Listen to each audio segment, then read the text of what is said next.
move this over here too so y'all can hear me.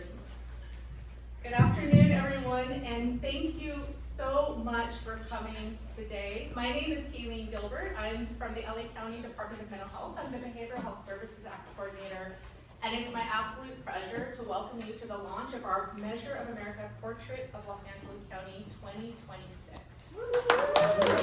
I am so excited to have this in my hands, and I'm just curious, how many folks had seen or worked with the 2017 version? Yeah, this is such a powerful tool. So for those of you too, who maybe are not as familiar with it, as you've seen in looking through the portrait copy you have in your hands, it provides a wealth of data and information on the well-being of people, places in LA County, and through the American Human Development Index, and includes hundreds of conversations with Angelinos. So this report serves as a strategic roadmap for communities and policymakers to address disparities countywide that limit the choices and opportunities of too many Angelinos. If we are really serious about equity-driven care, equity-informed policy development, we need data to help us do that. And I think that's why this project has been so incredibly important. So I'm from, again, the Department of Mental Health, and we use the 2017 report for a lot of different projects, plans, programs development. And more specifically, I'll share at the time I was with the Children's Systems of Care. And what we were looking at was developing some community school programs. And this report was instrumental in helping us identify the communities in which those were needed the most. And even as we started to expand and think about other programs, we could think about where our underserved communities were and help us distribute our resources and where they're needed. So we're excited now to be able to use this report as part of our Behavioral Health Services Act planning. So for folks who aren't familiar with BHSA, it's a good chunk of funding here with the Department of Mental Health, and it really is focused on disparities and addressing disparities in programming. And I feel like this is the kind of report that will give us the context, right? The state's going to give us the data on who's getting served, who we need to do a better job in serving. This helps us understand the communities and those communities. So that's how I know we're going to use it, but we wanted to make sure it was a tool that was useful for everyone. So we're pleased to have had the support in this effort, and we've worked with our colleagues across the county departments and the community to get to this point. But this is just the beginning. This report can't sit on a shelf. It's only helpful if we're using it to improve the lives of our residents. So to kick off this event, I'm really pleased to introduce Dr. Lisa Wong. She's our department director, and to share some thoughts on how the portrait is going to help our department efforts in increased collaboration, to increase collaboration that improves the mental health of Angelinos. And after Dr. Wong, Kristen Lewis from Measure of America will provide an overview of the report findings, and then we're going to bring up a great panel of leaders to discuss the implications of the report. So it's my honor to invite our director, Dr. Lisa Wong.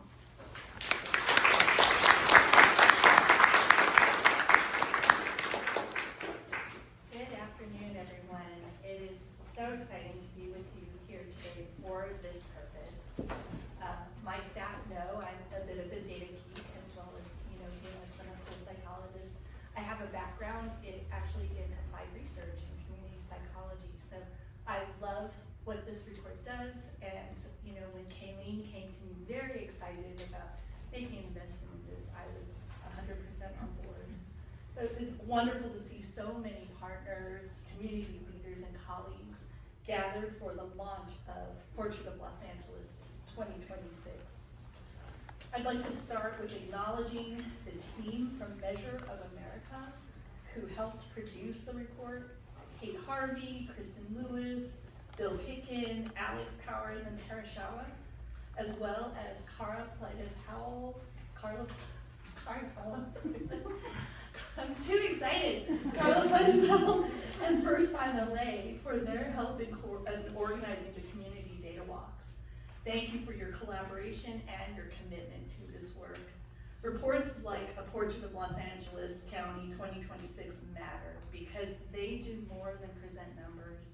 They reflect the lived experiences of people across Los Angeles County. From a mental health perspective, this report reinforces what we see every day at the Department of Mental Health. Well-being does not begin or end within the walls of a clinic. It's shaped by housing stability, economic security, access to education, safety, and whether people feel connected and valued within their communities. When those foundations are unstable, mental health suffers. When they are strong, individuals and communities are then able to thrive. The data in this report makes that connection clear. In Los Angeles County, nearly 1 in 5 adults experience a mental health condition each year, with significantly higher rates in communities who face poverty, housing instability, and long-standing disinvestment. That tells us something important. Mental health challenges are not simply individual struggles. They reflect broader social and economic conditions. Housing is one of the clearest examples of this connection. On any given night, approximately 72,000 people in Los Angeles County experience homelessness, many living with untreated mental health conditions or the cumulative effects of trauma. Stable housing is not only a housing issue, it is one of the most impactful health and mental health interventions that we have. This report also highlights how unevenly well-being is distributed across our county. Where someone lives, their zip code, race, language, immigration status, or income level continues to shape access to opportunity and health outcomes. This reflects systems and investments that have developed over time and underscores why equity must remain central to our work. At the Department of Mental Health, we're focused on reducing the barriers that prevent people from accessing care, whether those barriers are cultural, linguistic, financial, or rooted in mistrust of systems that have failed them in the past or did not always serve communities equitably. Each year at the Department of Mental Health, we serve more than 250,000 unique individuals across Los Angeles County. Many come to us impacted by the cumulative effects of housing instability and economic stressors, community violence, and untreated trauma. That's why our work must extend beyond traditional treatment models and traditional treatment spaces. We're investing heavily in prevention, early intervention, and community-based care that meets people where they are long before a crisis becomes the only pathway. This report also reinforces another important lesson. Outcomes improve when systems work together. Integrated approaches connecting mental health services with housing, education, employment, community supports consistently lead to better engagement and long-term stability. None of this work happens in isolation. Progress depends on strong partnerships within community-based organizations, county departments, regional collaborations, national networks, and recipients of care themselves. These partnerships allow us to align resources, share data, and scale solutions that are actually responsive to communities' real needs. While this portrait is candid about the disparities that persist across Los Angeles County, and as you look through it, sometimes painfully candid, it also reflects momentum, stronger cross-sector collaboration, deeper engagement with communities, and growing recognition that mental health is foundational to opportunity and well-being. This report should not, as Kayleen said, sit on a shelf. It needs to have legs. It should inform how we design programs, allocate resources, and measure progress. It should also challenge us to continue listening closely to the voices of those most impacted by inequity.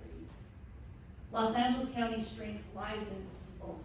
When we invest in mental health and well-being, reduce barriers to care, and center equity in our policies and systems, we're not only responding to need, we are building the conditions for healthier, stronger, and more resilient communities. Thank you for being a part of this work and for helping turn a portrait of Los Angeles County 2026 into action.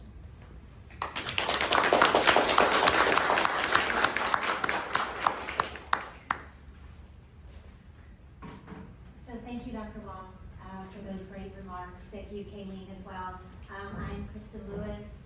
I'm the director and co-founder of Measure of America. I'd like to start off with sincere thanks to all the organizations and individuals who supported this endeavor. Parsons, Irvine, Cedar-Sinai, We're all early believers in this project, and their initial support allowed us to get off the ground and be ready when I got an email from Kayleen in 2023 asking when the next portrait of LA was going to come out. And I have to say that DMH has been a wonderful partner. We feel so grateful to their enthusiasm for the work, for their support every step of the way. First Five stepped in to support the data walks, which we felt enriched the report measurably. And we were also able to use flexible co-funding from Hilton to fill in some important gaps. So thanks so much to all of these organizations, as well as to the Alliance for Children's Rights for hosting us here today. We're also beyond grateful to 2 advisory committees that guided the work throughout and worked together to come up with the report's final recommendations. One was made up of county partners from many different departments and offices, and they're all listed here as well as in the book itself. And the other was made up of civil society partners, and many of these amazing advisors are in the room today. If you were part of one of our advisory committees, can you just raise your hand so that people can see?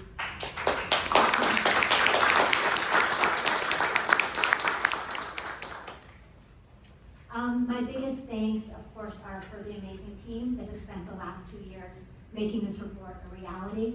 3 of them are here today, Alex, Kate, and Bill. I really can't convey how hard they all worked, their incredible dedication and sense of ownership, their smarts, their heartfelt belief in the power of information to contribute to positive change, and their incredible professionalism and good humor throughout. So thank you guys so much. So most of you know who we are, but for those of you who don't, Measure of America is a project of the Social Science Research Council. We provide reports and tools that focus on well-being and access to opportunity in the United States. The hallmark of our work is the Human Development Approach and the Human Development Index. The approach puts people at the center of analysis.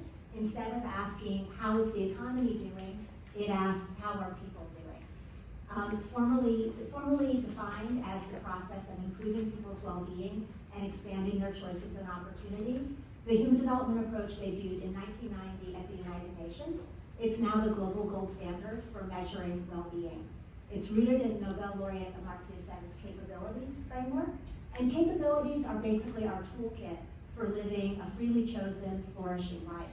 And capabilities are expanded or constrained by what we do ourselves, but also by the conditions and institutions around us. So many capabilities are needed to live a freely chosen, flourishing life. Political participation, voice and agency, a clean environment, family and community, and more. It would be impossible, though, to measure all those aspects of the human experience in one index. So the Human Development Index brings together just 3 core capabilities: a long and healthy life, access to knowledge, and a decent standard of living. These are really the basic building blocks of a good life. They're not very controversial. Everyone would agree that they're important. We adapted the UN Human Development Index to make it more relevant to the US rather than to the international context that it was developed for. We kept the same 3 areas, but we used different indicators. So just to say what they are, because we're going to be talking about this index for the rest of the day, so it's important you understand what it is you're measuring. So a long and healthy life is measured by life expectancy at birth. So we calculate that using death data obtained by special agreement from the from the California Department of Public Health, and it's 5 years worth of data, 2019 to 2023. So it's a roll-up of 5 years. Access to knowledge we measure with school enrollment for everyone ages 3 to 24. So we get in those important preschool years, plus the post-secondary years. Those data, and also we measure degree attainment for all adults aged 25 and up. So what is the highest degree that different people have? Those data come from the Census Bureau's American Community Survey of 2023. And for median personal earnings, for decent standard of living, we use median personal earnings as the indicator for that. So those are the wages and salaries of all workers age 16 and above. So we put those different indicators on the same scale, we add them together, we divide by 3, and we get an index score that falls on a scale from 0 to 10, 10 being high. So we first applied the Human Development Index to well-being in Los Angeles County in a portrait of LA 2017. Here it is. So dozens of organizations use this report in their planning, programming, and policy making. I'll just mention 3 examples. First, as you heard from Kayleen, DMH used it for needs assessment and planning. It also served as a model for RV's State of Black LA report series. And the City of LA relocated their workforce development sites based on need using the neighborhood HDI scores as a guide. So what are we doing now? What's this new report all about? Basically, this new analysis explores well-being and access to opportunity among Angelenos through an equity lens. It provides a snapshot of today and an assessment of progress since the last report in 2017. It identifies which groups and places are experiencing higher levels of well-being, which ones are just treading water, and which ones are falling behind. It also presents relevant county data alongside state and federal data on a range of issues relevant to well-being, such as data on mental health, behavioral health issues, homelessness, youth well-being, and youth disconnection. And it incorporates the voices and views of Angelenos themselves through a new project component, the Community Data Walks. So data walks were in-person and online convenings of Angelenos, in which we presented the preliminary findings of the report on those large posters that you saw outside, and invited participants to discuss their reactions to the data, their thoughts on why things are as they are, their recommendations about what needs to change, and their vision for a better future. We had interpretation for all of these events, and those are all captured on the portal. I'll tell you about in a second. We held data walks in 5 communities, and these communities are all part of First Five's Best Start program. One in the Antelope Valley, one in Long Beach, one in East LA, one in Watson, South LA, and one in Arleta, Puebla, in the San Fernando Valley. We also held virtual gatherings for other countywide communities or groups. So we worked with the LA Opportunity Youth Collaborative to hold the data walk for their young leaders.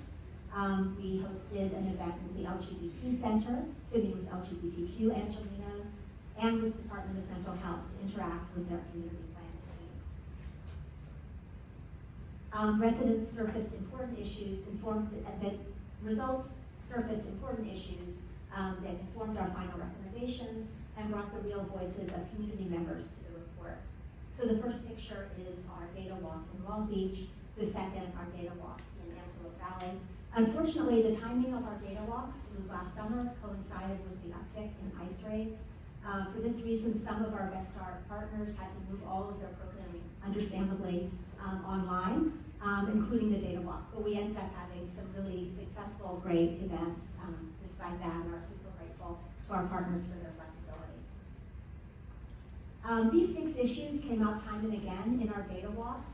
Let's listen to one of our participants talking about rising housing costs. So one issue is the price of rent going up, and wages aren't. I think everybody kind of dealing with that, even in my community. While we're having to move because they can't afford it, and they've been staying out for years. So yeah, that's one thing I noticed.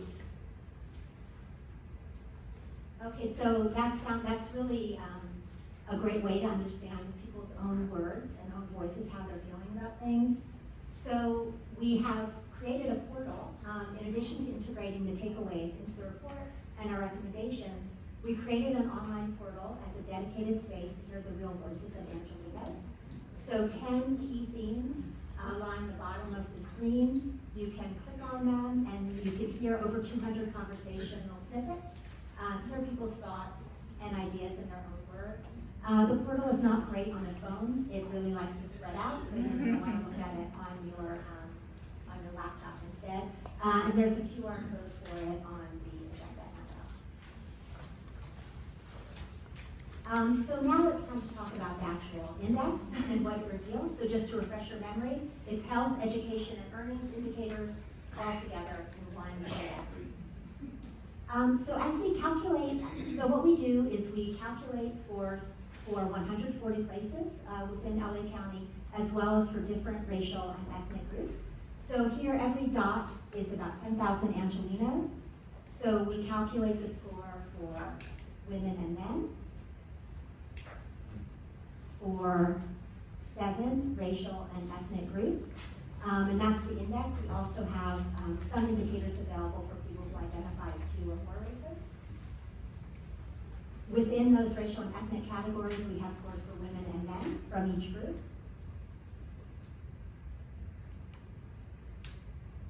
Then we have scores for foreign-born Angelenos as well as US-born Angelenos. And we are able to divide that by race and ethnicity as well. So, for instance, Asian, foreign-born Latino, foreign-born Angelenos, and US-born Asian residents. So we have that for 10 different groups. And then for Asian and Latino residents, we also have scores available for different subgroups. So we have 12 Asian subgroups and 5 Latino subgroups as well. So this is a great feature of the Human Development Index. Actually, it allows for scores for quite small demographic groups, as well as for small places, using a consistent measure over time. This allows for apples-to-apples comparisons among groups and across time and space. So we're going to see some somewhat disheartening, as Dr. Wong mentioned, some disheartening disparities in the well-being and choices and opportunities of different groups of Angelenos in the coming slides. One thing I hope you'll keep in mind, though, is that there's nothing natural or inevitable about the inequality that we see in LA County. It's the result of policy choices and investments that favored some and excluded others over decades. But different policy choices can create a different, better, fairer future, one in which all Angelenos can not just survive, but thrive. So try to keep that hopeful thought in mind when you're looking at the discouraging slides. So here you see people on a number line with each person representing a different group. Those on the right side have higher scores, those on the left side have lower scores. LA County as a whole scores 5.64 out of 10. That number is really useful as an anchor for understanding the scores of different groups of Angelenos, the ones who are scoring above the average or the ones who are scoring below the average, and by how much. Women have a slightly higher HDI score than men, 5.91 versus 5.4. That's because women have better health and education outcomes, but nonetheless they do earn less. Asian Angelenos have the highest score, 7.68, and the Hopi Angelenos, people who are of Native Hawaiian, other Pacific Islander descent, have the lowest score, 4.01, followed by Latino Angelenos with a score of 4.45, sorry. When we add gender to race and ethnicity, we see that Nahopi men have the lowest HDI score of all. It's driven by the lowest life expectancy and the lowest school enrollment of any groups. And Asian women have the very highest HDI, driven primarily by the highest life expectancy, 88.6 years. One benefit of the HDI is that it allows for tracking of change over time. So compared to our last report, which used 2015 data, we don't see a giant change. The score went from 5.43 to 5.64. This increase fell far short of the goal set in the last report, which was a 1-point change. The main reason for this anemic progress over time is COVID and the disproportionate impacts it had on different groups of Angelenos. When you look back, basically women gained more ground than men. White and Asian Angelenos made more progress than Black and Latino Angelenos in terms of well-being. And the Hopi and foreign-born Angelenos actually lost ground since 2015. In all of our maps, the darker colors represent more of something. So here the darker colors are representing higher HDI scores. We see here 140 different places. So it's cities and unincorporated areas in the county, and then the community plan areas within the city of LA itself. The highest score is found in Brentwood, Pacific Palisades, 9.58. And the lowest score in South Los Angeles, 3.03. It's important to remember, of course, that these data predate the fires. So this just shows you that even having a really high score doesn't prevent catastrophes from befalling you altogether. So what does that mean in terms of people's daily lives? Basically, residents of Brentwood, Pacific Palisades can expect to live on average 88 years. In Southeast Los Angeles, people live on average 77.7 years. So that's a 10-year gap. That's a huge gap within one county. About 50% of adults in Southeast Los Angeles have less than a high school education, compared to just 1% of adults in Brentwood. And the typical worker in Brentwood, Pacific Palisades, earns over $100,000 annually, compared to less than $30,000 in Southeast Los Angeles. So you're going to see, of course, a relationship between well-being scores by race and ethnicity on the one hand, and well-being scores by place on the other. This relationship is, of course, a product of residential segregation by race and ethnicity, as well as by income, and we discuss that quite a lot in the report.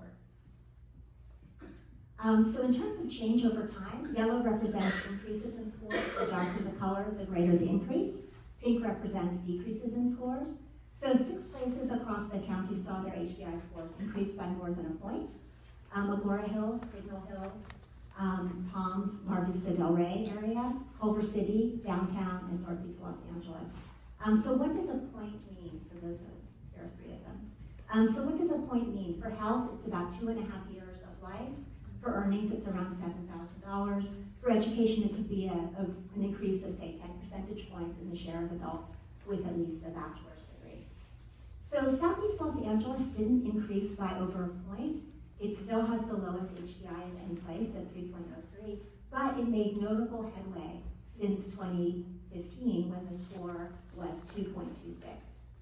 4 communities in Los Angeles had human development scores decrease by more than half a point. Castaic, San Marino, View Park, Windsor Hills, and Gardena. And this is just to show that for all of our data by place, we also organize the places by the SOUP district because we understand that's a very important geography here in LA County.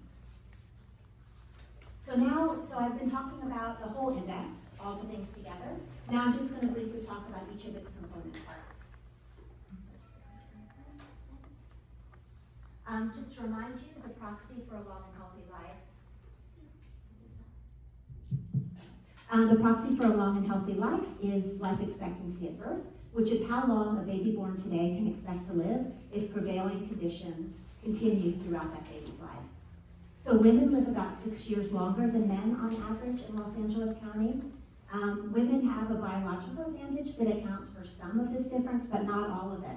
Men are much more likely than women to die from deaths of despair, from unintentional injuries like car crashes and workplace injuries, and they're also less likely to seek medical care. Nahopi men have the lowest life expectancy at 65.9 years, followed by Black men at 69.1 years. Asian women have the highest life expectancy at 88.6 years.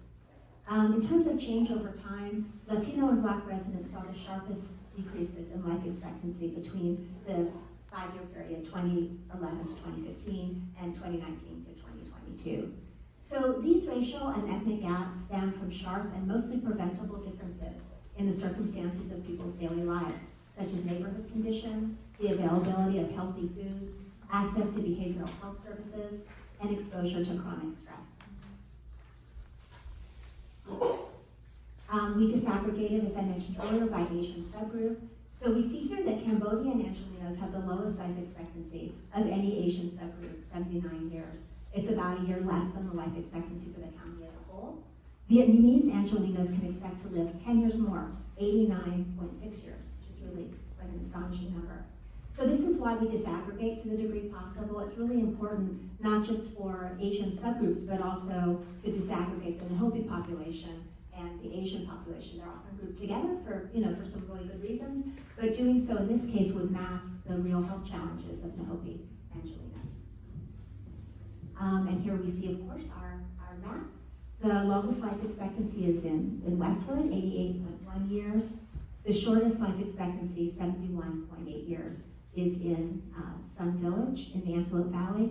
That place also had the lowest life expectancy in our last report. And again, there's nothing natural about these gaps, and we can address the social determinants of health to create greater health equity and more parity in terms of how long people are going to be able to live. Now, access to knowledge. Just to remind you, this is adult degree attainment, so everyone aged 25 and up, as well as school enrollment for young people ages 3 to 24. So the educational index is showing basically that women are performing better than men on educational indicators in general. You will see this is not translating, however, into higher salaries, just something to keep in mind. White residents have the highest educational score, driven by high rates of degree attainment and school enrollment, but very, very close is the Asian score is very close behind. Latino residents have the lowest education index, driven by lower rates of degree attainment.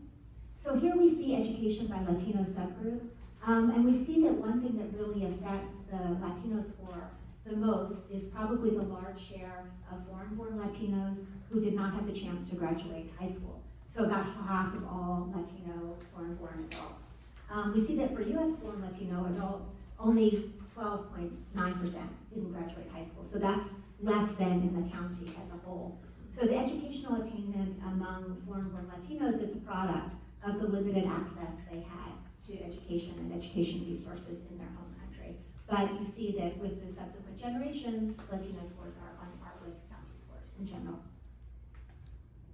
In terms of place, the highest education index, close to 10, is in Westwood. No surprise there, right? Because that's where UCLA is.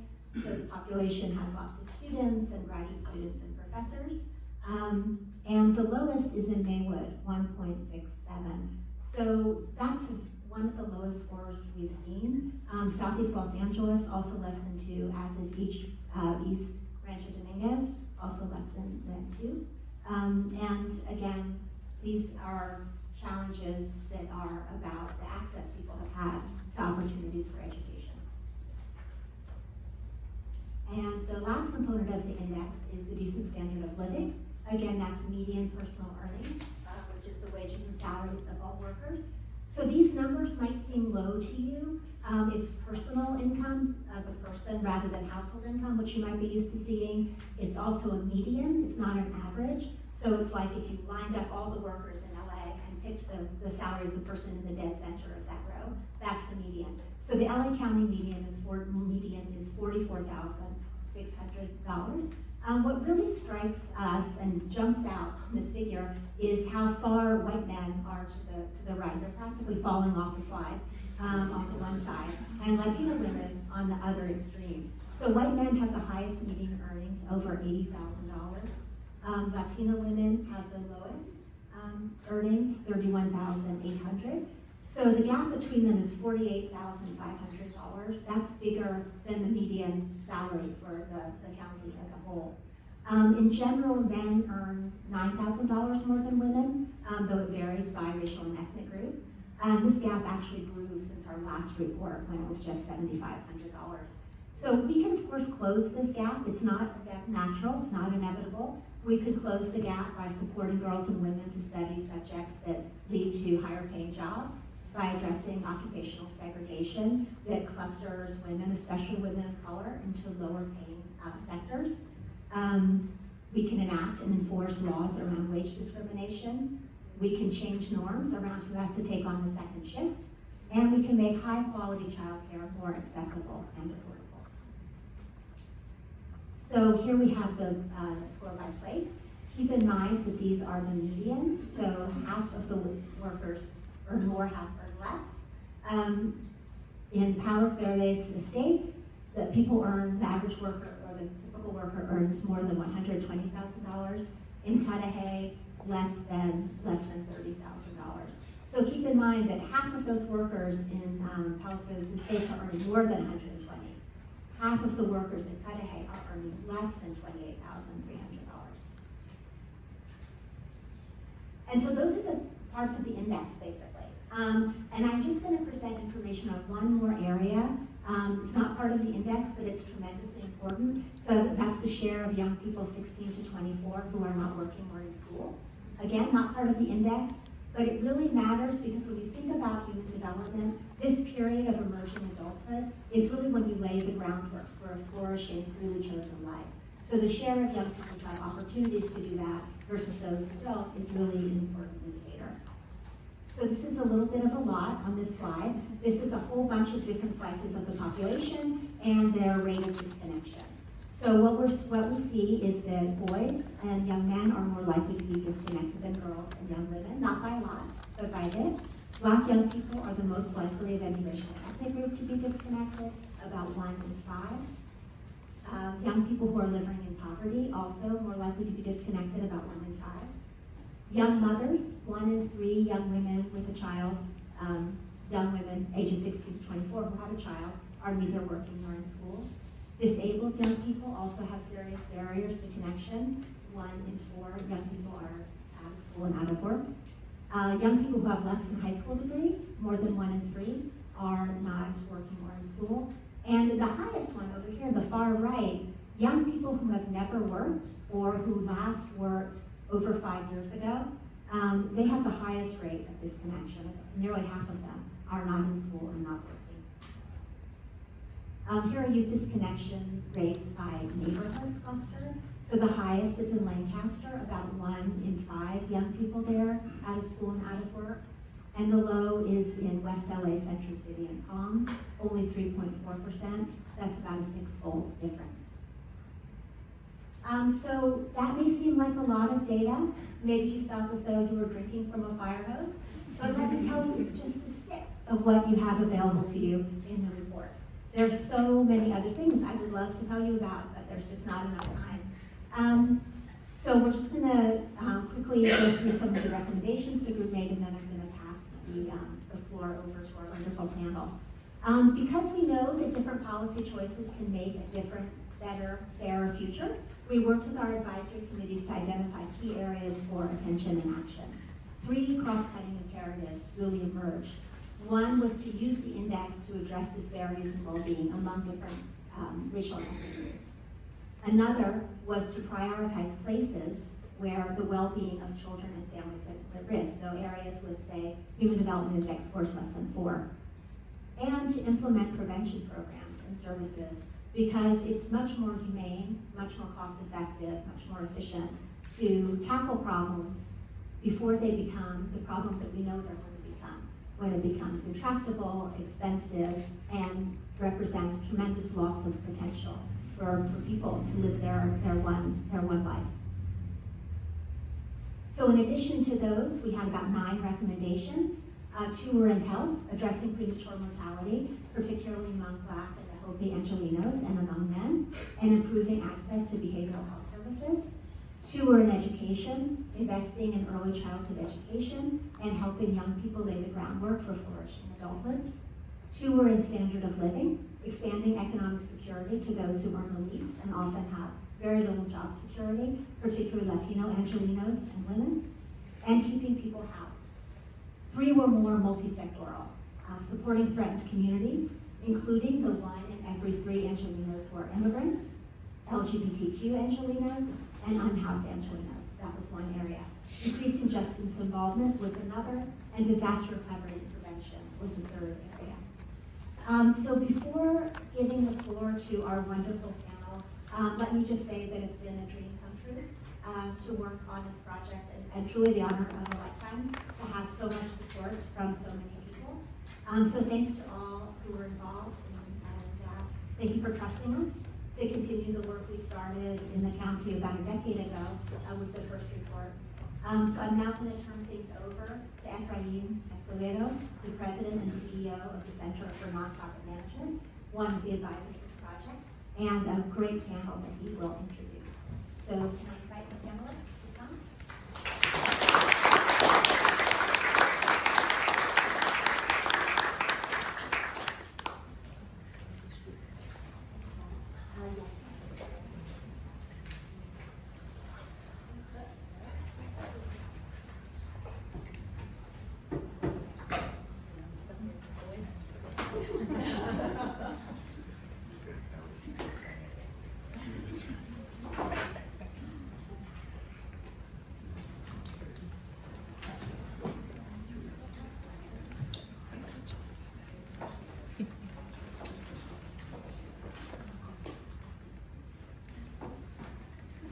Thank you, Kristen. Good afternoon, everyone. Buenas tardes.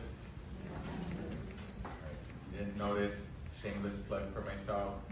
I'm an all-inclusive moderator, so I'll do mic checks, distribute mics, set water out, not just talk. So take note. Well, thank you for that presentation, and I was asked to moderate this panel and just felt privileged to be able to hear some of the perspectives that were here today. I think give a little bit more of a practical connection of the story that Measure for America told with this portrait. In addition to the voices, I think that's an amazing innovation to bring the voices. I always feel like data is inanimate, but once you bring human energy into it, it's just so powerful. So kudos on that innovation to you all. So I'm gonna introduce our 4 panelists, but before I do that, I was asked to just share a quick reflection from having been on the advisory and also taking a look at the report before it was published on just some key takeaways that maybe help to set the context. And so I'll do that briefly and then introduce our panelists. So I'll make 4 quick points. The first is, what took us so long? We're at 2026, almost 10 years later to get the second one, but it's amazing. I think the data looks really solid. But my first takeaway is, it affirms for me I'm a lifelong Angelino, born and raised, will work anywhere you send me to, but will only ever live in Los Angeles County. But I think the first takeaway for me was the fact that we underappreciate and sometimes forget our massive size and diversity. And a lot of us will see some of this data and say, but I thought we were doing really well. I could see things changing, and then we remember we're 4,000 plus square miles, 88 independent different jurisdictions, and it takes this kind of an analysis to see that sometimes that means that we have a lot of blind spots. So this report just reminded us that we're big, diverse, and we gotta watch our blind spots all the time. I think the other quick point I will share, if my phone can stop blocking every time, is that what I also see in these scores is the legacy and lasting effect of some of the generational neglect a lot of our communities have had. I share that being a born and raised resident of Southeast Los Angeles, so it's heartbreaking to see a lot of the data in that region. And it's heartbreaking in particular because I just realized, and I said, I'm now 51, and in those 50 years, my communities kind of feel the same. I do a lot of work in the Southeast still, and we see some flashes, so I could see the incremental points that the report does, but it feels very personal to say, well, you know, it's taken generations to really let the neglect set in, so it's gonna take us a little while. And so to that, I will say that what gives me hope right now is that I think we've shifted our intentions in this region. I think that those intentions have translated into some policy shifts. We're gonna have to be patient, and we're gonna have to have faith, because I know the systemic return on investment is not showing up quite dramatically, and particularly in some areas that still need maybe to calibrate a little bit more. But it brings a lot of hope, and ultimately I think what gives me the most faith from this report is not the amazing sort of infographic, little circles and dots moving, great animation. It's actually all of the pages before that, the diverse set of people that helped to inform the report, all of the different people collaborating and really bringing forth a new reality. It's, I think, what sets LA County apart from a lot of regions. And so I'm very hopeful, and with that, I think provides a great segue to some of that leadership, that voice, and that sort of human imperative that is what gives me a lot of hope and makes me continue to be proud that I want to live here, and I believe that we'll have a better Los Angeles in a generation to come, and that is with this amazing panel. And so I'll introduce in alphabetical order by first name, because it's not actually the way you all sat, so my disclaimer. So first, it's my pleasure to introduce Andrea Ilulian, who is the Executive Director of Grant Making at Cedar-Sinai. Dr. D'Artagnan Scorza, Executive Director of LA County's Anti-Racism, Diversity and Inclusion Initiative, affectionately known as ARDI. You hadn't connected that. Carla Pleites Howell, who's President and CEO of First Five Los Angeles. And Lori Collier, who's Executive Director of LA Opportunity Youth Collaborative and has an amazing convening space that we will be using. And wasn't that hard to get here. You're not too far west. Sometimes people are a little too far west. So with that, we welcome to you all. Thank you for carving out time from your busy schedule. And I know you all received this report and we added another thing to your inbox, but your all's work is just so amazing, and your perspectives, I think, will help people here walk away with some more perspectives on the report as they take more sips, as Kristen said, of this great report. And so I wanted to start with one question to all of you, and I know we don't have a lot of time, but then I do have an individual question for each of you because you play such critical roles in your respective spaces. But first, to all of you, similar to my initial ground setting, share one thing that just stood out for you. But what's that kernel that just popped out of the, probably not the page because we didn't get hard copies, so out of the PDF for you, as you've sat here and seen some of this. And we'll start with you, Lori, since I introduced you last. I think the thing that resonates for me the most is there's 132,000 opportunity youth in Los Angeles who have experienced disconnection from school and work, also inclusive of young people who experience the foster care system, juvenile justice system, and homeless system. And that, if you think about it, is about the size of the population of Pasadena. And so when you put it into that framework of what that looks like, that's an entire city that we have here in Los Angeles that would be filled with young people that weren't connected. And so how do we look at the data that Kristen has illuminated for us and really move us to collaborating together, as Dr. Long said, about bringing government and community-based organizations to fill in the gaps that need to be filled and the very specific areas of Los Angeles that need those supports and resources. And so we know where those are. How do we then move our investments around to make sure that those investments are creating safe places, parks, libraries, schools that have the resources that are needed to close the gap? Down the line. I just want to say a big thank you for being here. It's a big honor. I first met Kristen 12 years ago when the Measure of America first did it. Came to start talking about doing a report here in Los Angeles. Actually, it was the U.S. report. It was the first time I met you, and so it's a huge honor to be up here and very kind words. I find thank you about. So I'm gonna try to do some justice here.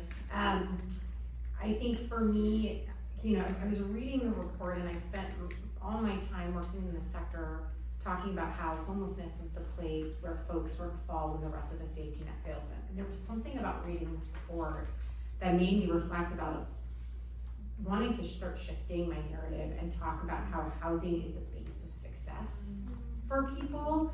And that maybe that's a good reframe as I move into this. I've been with Cedars-Sinai now 4 months. As I move into this next phase of work, like how do we reframe to talk about how housing is such a core component, and then reflecting on the data in the report. So for example, one of the things that popped out to me is just in the city of Long Beach alone, 56% of households are rent burdened. And so when you think about housing as this core component, and then you start layering on some of these data, what can that tell us about how we're thinking about addressing some of the needs of Angela Jones?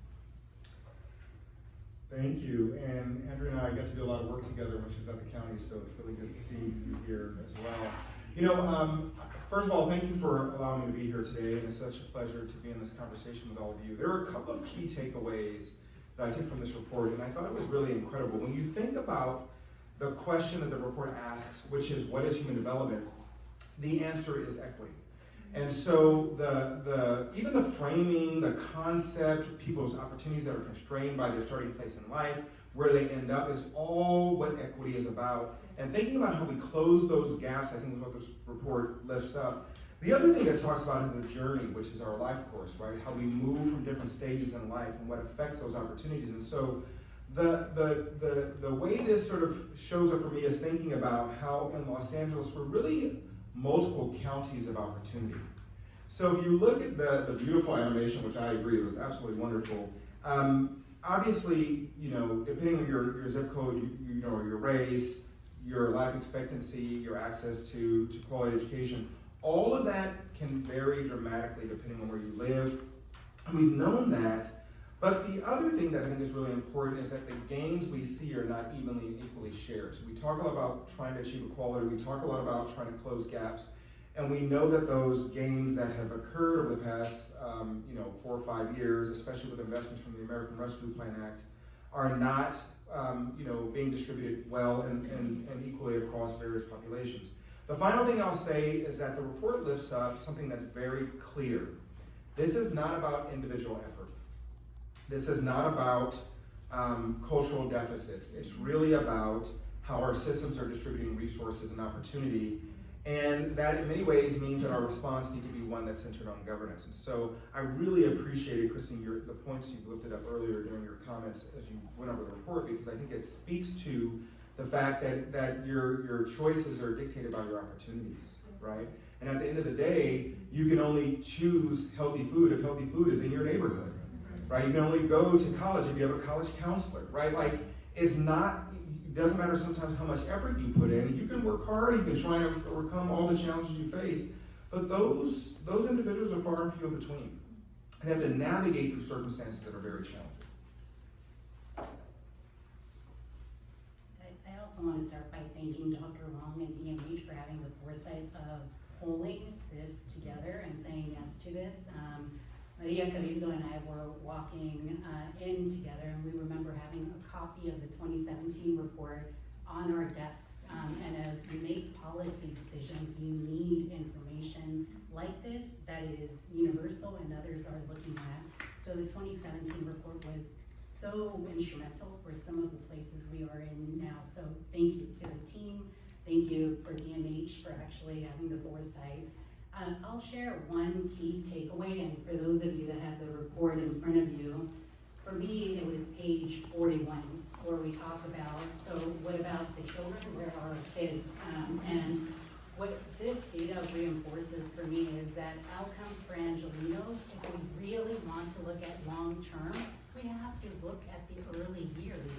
We have children dying before having an opportunity. This is what the data tells us. We have kids that their mothers do not have prenatal care. How are we to expect success and outcomes that where all of us want to be if we make this okay? So early signals of these opportunities really stood out for me. And when children begin life with strong prenatal care, with healthy births, with environments that help the development of their brain architect, I think that's when we'll really see a difference. So for me, the takeaway here is really hopeful, because I think these early challenges really point to where we can act.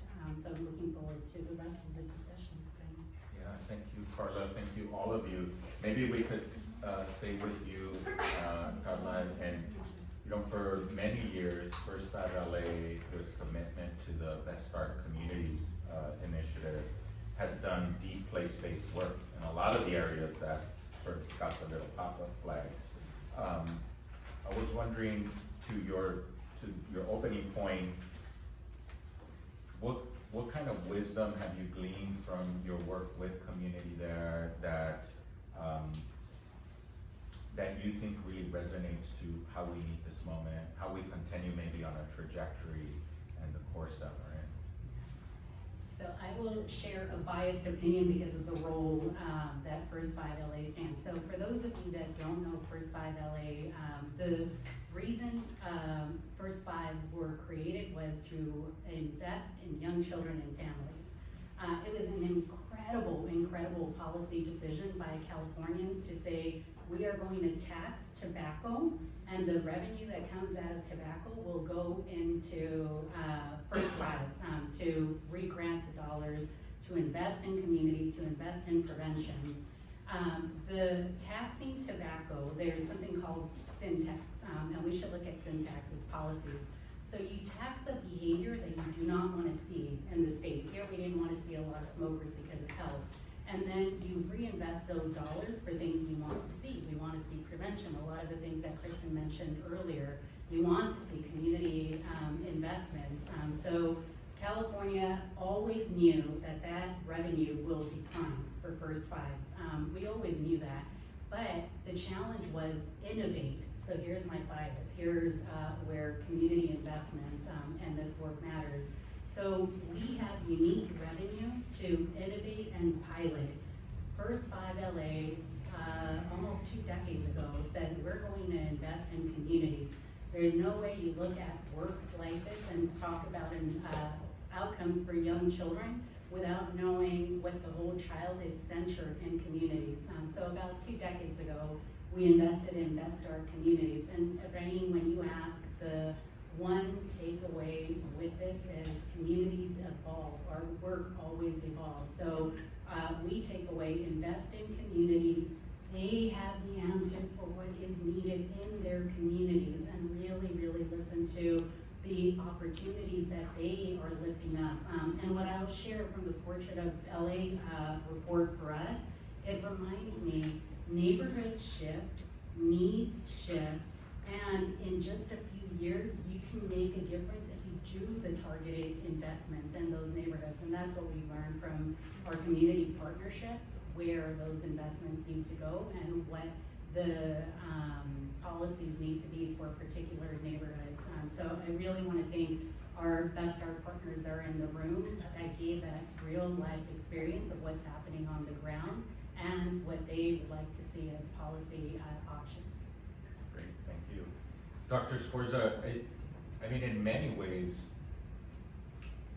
your initiative, your department, right, is sort of a great example and materialization of what I mentioned in my reflections, which is we've made the right moves, we set right intentions, we're making good systemic moves. So I wonder, you already kind of hit on the initial question I was gonna ask you, which is how does this tie to your equity work in the county?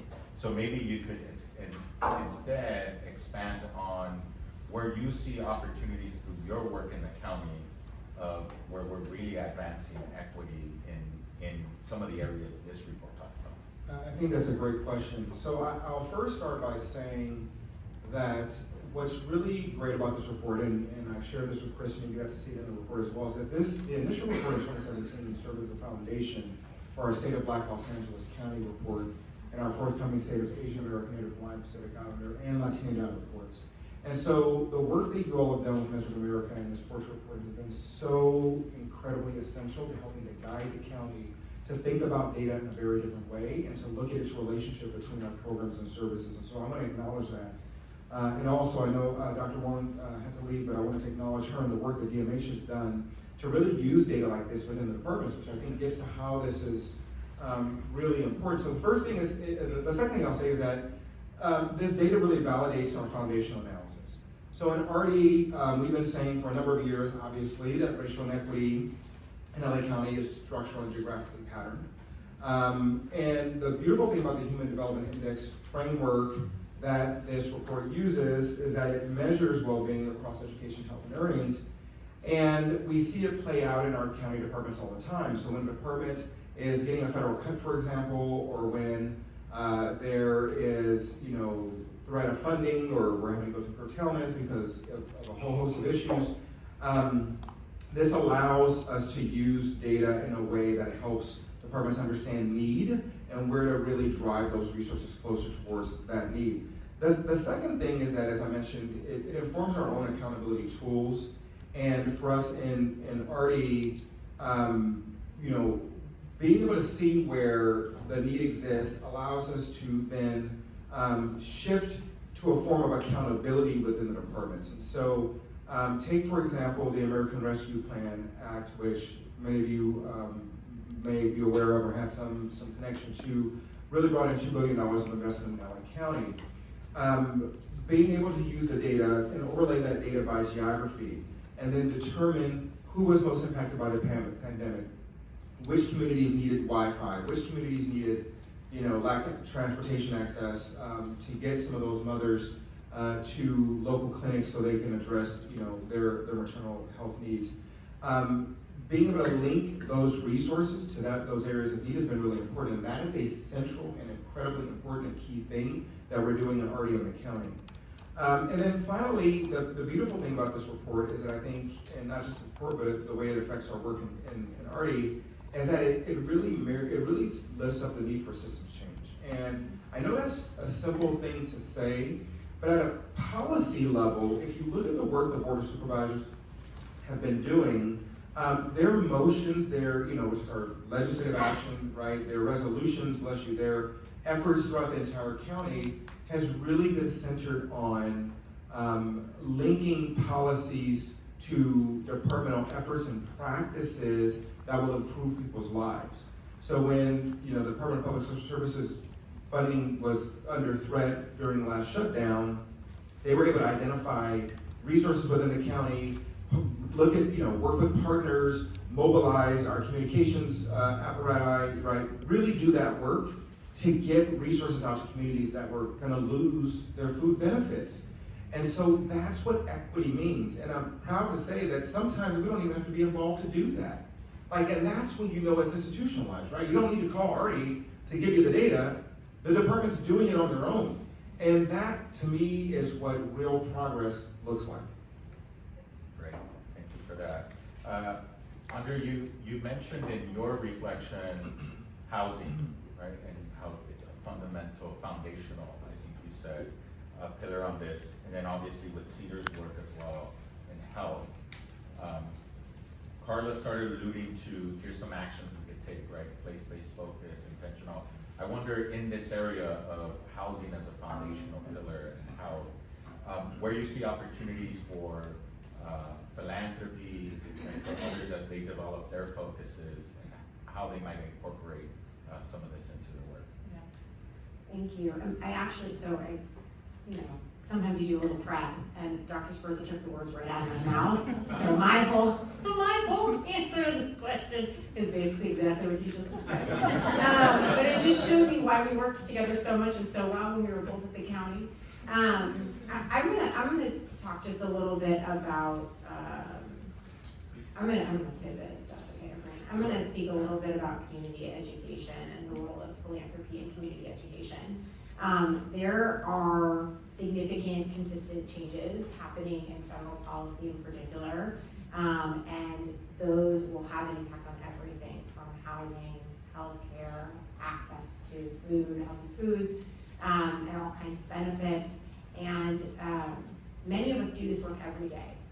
And we talk to each other, we attend meetings, we read articles, we read policy, we read briefs. If you're mean, you read briefs. I like a good brief. Yet we still don't have complete clarity on how things will work and what that means for community members and the folks who support them in every single day. I want to put a shout out that I really think there is a moment now, philanthropy has more than once built infrastructure around community education and supporting folks through transition, through COVID, whatever it is. But oftentimes, those are one-time surges.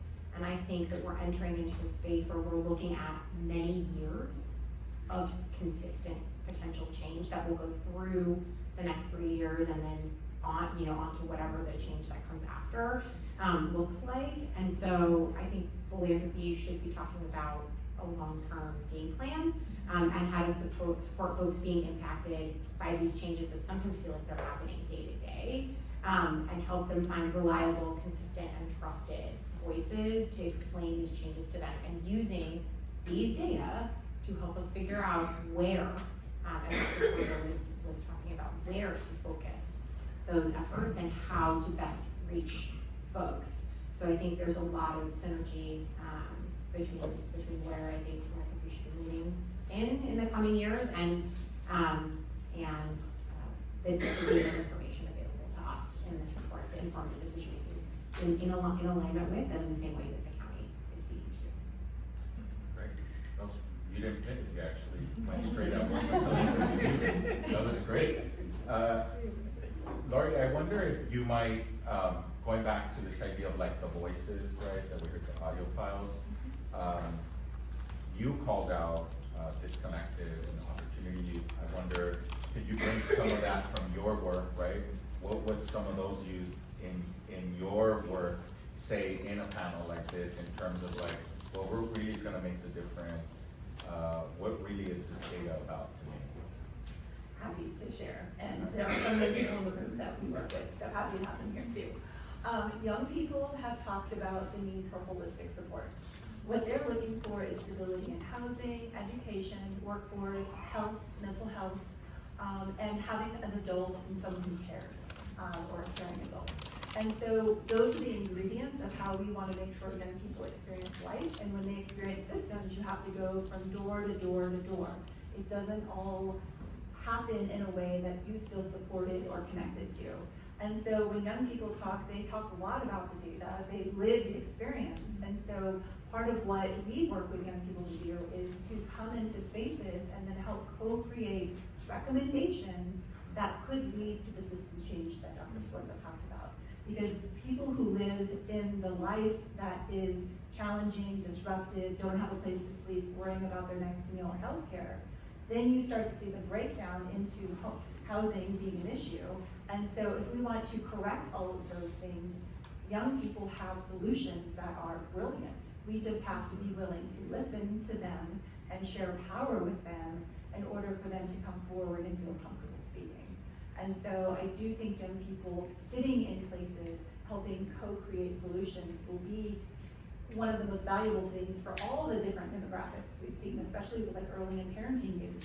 Those are staggering, and if you're a young mother without childcare, living in one of the communities that don't have social supports, what's that likelihood of moving out of that space into a place where they can actually earn a living wage for themselves and their children? Yeah, thanks for that. And I gotta say on the disconnected part, like our young mothers, that just floored me to see that. Also, the disconnection rate of Black youth specifically. Black youth, yeah. Black youth represent 9% of LA County, and they're at a 20% disconnection rate. That requires a very targeted approach to understanding what's happening and what are the solutions to change. And so that's a very staggering number when you look at it compared to general population. Absolutely. So we're doing good time. So I promise we will not end on the note that we're about to end.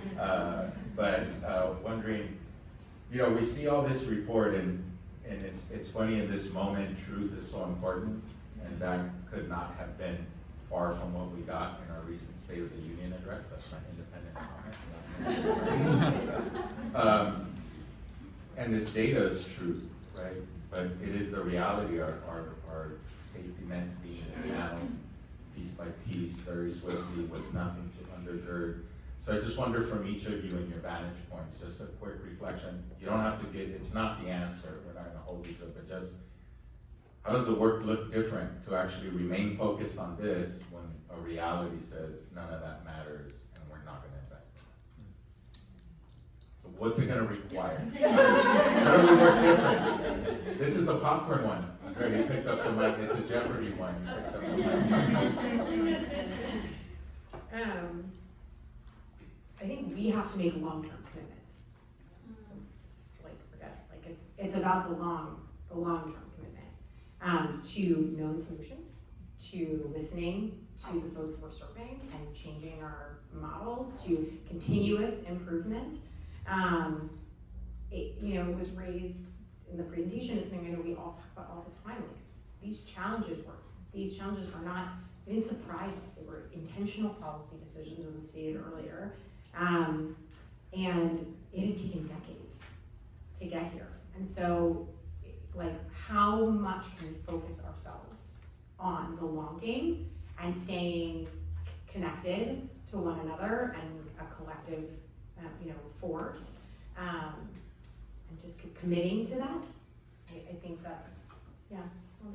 Thanks for that. Carla, you touched your mic next, and then Lori. Such a good facilitator.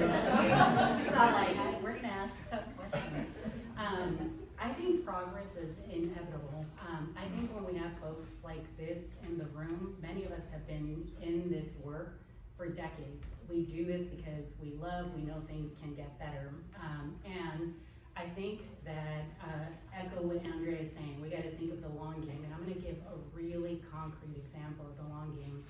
So when the first report, came out in 2017, we had disparities in preschool from 38% to about 74–75%. So if you lived in struggling LA, you were likely to get programs at 38%. It was awful in the Southeast. It went even lower than that. And then if you lived in one of the glittering LA neighborhoods, you would get preschool at 70+ average. And in the higher neighborhoods, it was at 90–100%. That was in 2017. Many folks had this book in front of them and saw that is not a solution that we do program by program. That's never going to get rid of that disparity. So there's a systems change thinking, and the systems change thinking that happened during that time was we need a new universal grade in California. In LA, this report was used at how bad the disparities were in Los Angeles. At the state, there was other data that was used. But with the long game, we could change things. So 2023, we had universal preschool in all of California. Irrelevant of the neighborhood that you live in, you're going to have a free 4-year-old new grade in California. And there's some issues with making it universal. There's a lot of advocacy now on make it quality, make sure we're focused in those neighborhoods that do not get attention. But I think that's what Dr. Long talked about at the beginning, taking this and turning it into action, and not leaving it there. Yes, It's a knockout song. That's my 10-year-old on my phone. Incredible. Great time. We're celebrating Derek Carlos County. Yeah, that's why I was like, that's your outro, Carlin. That was so good. Great. Well, Laurie. You can't miss me over here. In Los Angeles, we've been doing this opportunity work for about 2 decades. And so when we first started this work, you saw the number of young people not graduating from high school was at its all-time high. And so over the course of the last decade, we've been able to bring that number down significantly to the point where we knew focusing on high school transitions is where we need to focus. How do we make sure young people, once they finish high school, have a plan for post-secondary education or entering the workforce? And so COVID erased all of that progress. So the data does help us know when we make gains, when we have the peaks and the valleys. And so again, it's the long game. How do we go through this with a period of time and commitment to make sure that we can make sure young people have access to housing, healthcare, and all the things they need to be on their way to a living wage. But those transition points from high school to college, from college to the workforce, from foster care or juvenile justice, out of incarceration, those are all the pieces that we need to invest in, and that requires all of us in the room to be able to do that, both between government and community-based organizations. And I do think back to the lived experience, inviting people who are in those spaces to come and talk to us about solutions, in the housing space and all these spaces. And so the data helps tell a story, but it also tells us when we hit successes and what were the conditions for those successes, and when we hit low points, what are the conditions for the low points, and then how do we move out of that? Yeah, that's a really good point, and a great song. I'm going to come at this from a slightly different perspective. First of all, I don't like what's going on federally and what's been happening in our state, the harm that's being perpetuated against our communities. There's no justification for it in any way. And at the same time, we have an opportunity. The crisis we're in is in some ways disrupting and tearing down systems that have been harmful all along. You know, you think about the Department of Education, right? The U.S. Department of Education, which has been radically decimated. We will not be able to do things the way we did them before because that department does not exist in the fashion in which it does. So we now have an opportunity to create something new for this population or for our communities to resolve these issues. You know, before I came to the county, I did a lot of work in the nonprofit sector And one of the things that I always lifted up with my young folk, I used to take youth, specifically boys and women of color, especially black males who were formerly incarcerated, from a 0.6 forward GPA in their senior year to a 3.5, right? We were able to do that because we invested in them, we provided wraparound services, we did a lot of work, but we mostly worked on building their agency. And when those young folks saw that they had the power to transform the material conditions in their communities, they stood up. We ran bond campaigns, we raised $90 million for schools, they transformed construction practices, they got legislation passed at the state. They did work to transform their neighborhoods. And so I think we need to get in the room and start becoming futurists. We have to start thinking about what systems, institutions, transformations may be possible and made by this moment.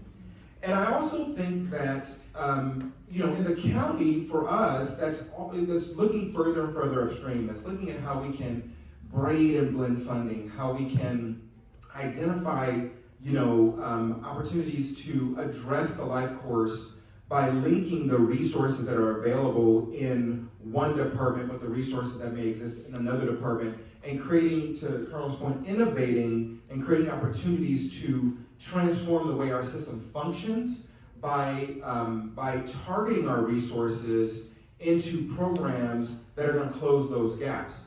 And I don't mean target in ways that are unlawful. I'm going to make sure this go out. But I do mean aligning them to need, and also making sure that in that alignment we have accountability. That we're telling people in the public, hey, this is what we're doing, and this is how it's helping your life, right? Or this is how it can help improve your life.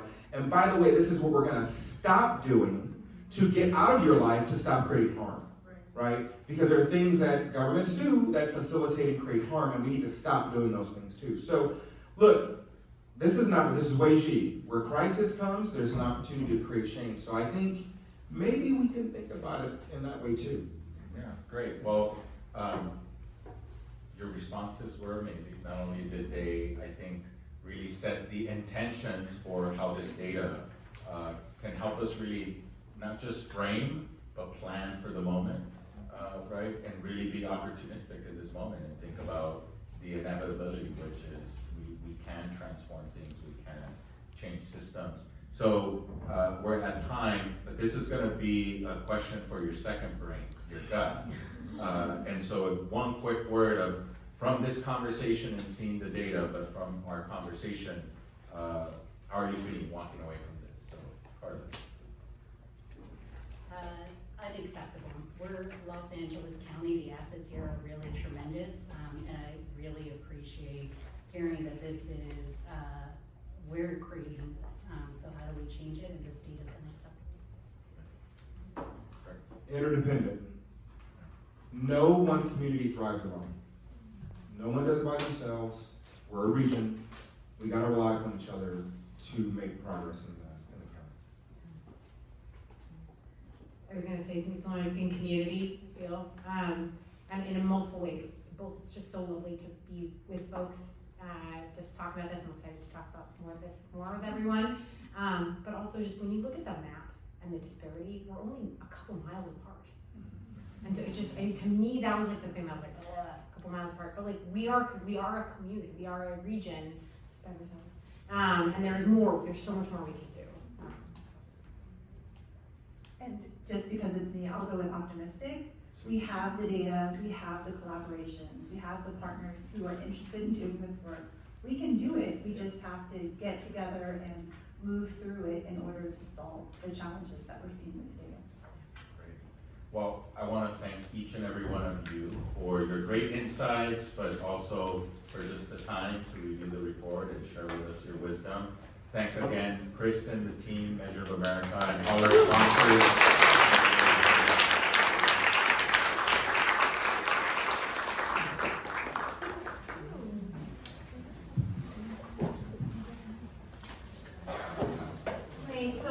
Before I let you go, I just wanted to thank everyone so much for coming out today, for all your support. I want to thank Efrain and all of the panelists. It was really wonderful to hear the reactions and thoughts.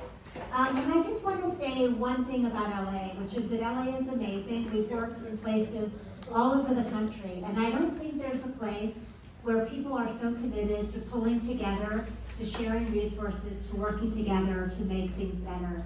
It might not feel that way all the time. I'm sure there are, tensions and everything. But LA is really special, really unique. It's such a privilege to work here. And just thank you so much to everybody.